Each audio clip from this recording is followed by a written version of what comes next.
What's one thing you would treat yourself to regularly if money was no object? When I was a younger man, I once won $500 in a local raffle. Not enough for anything life-changing, but enough that I wanted to do something memorable. So I spent it on several dozen pounds of meat, sides, briquettes, beer, and a permit, and threw a neighborhood barbecue. About 3 dozen people showed up across the 4 hours we were allotted, and we all had a great time eating, drinking, and playing Hammerschlagen, hit the nail into the stump. I'd throw a neighborhood party once a month if money was no object.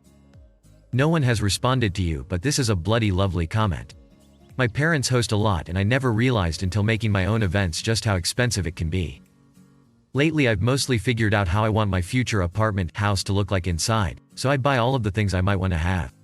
And the more expensive versions of the foods. I had to scroll down too far to see someone mention a house. These days it is a luxury and one I wish I could afford. Personal cook, nutritionist, having my meals made for me, and them being healthy meals, would be so nice.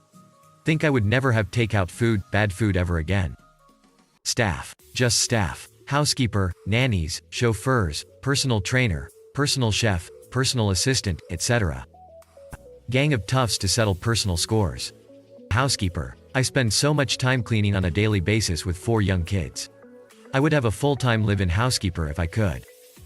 Same, but because of depression and health. It would take a huge weight off of my chest to know that stuff is taken care of when I just can't.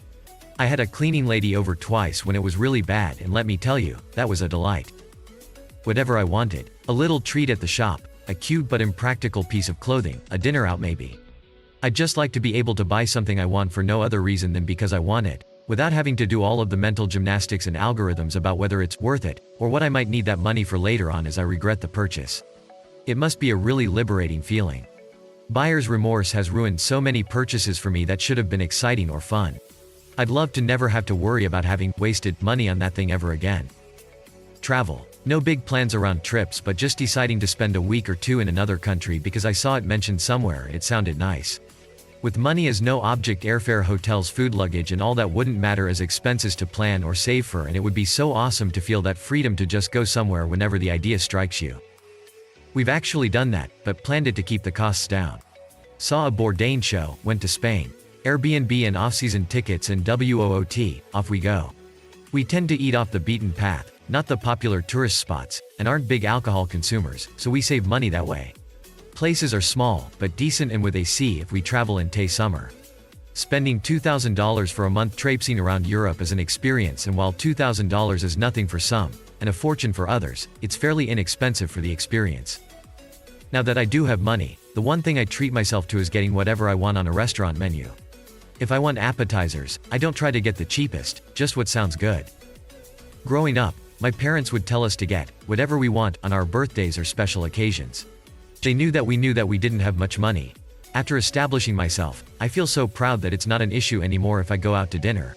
With this said, I am quite focused on not being wasteful with money because it just makes sense to save money for the things that are most important. Consistent little good choices add up.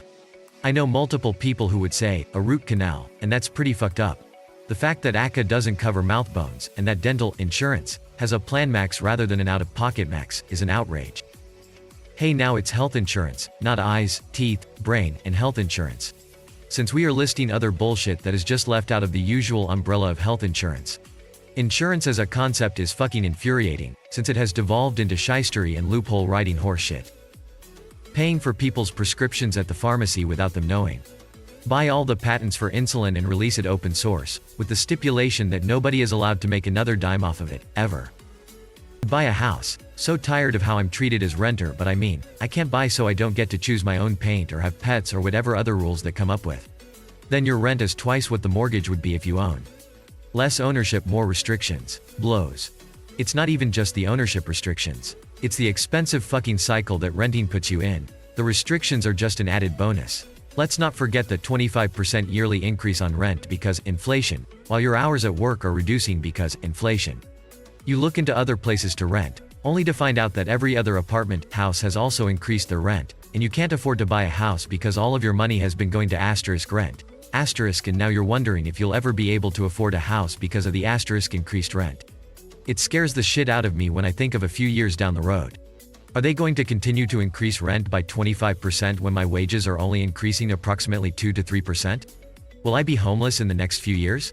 Sorry to piggyback off your comment with a rant, but it's infuriating. My rent just increased 25%. It's increased over 50% in the 2 years I've been here. I'm tired. Housing sucks. Renting sucks. I hate this game.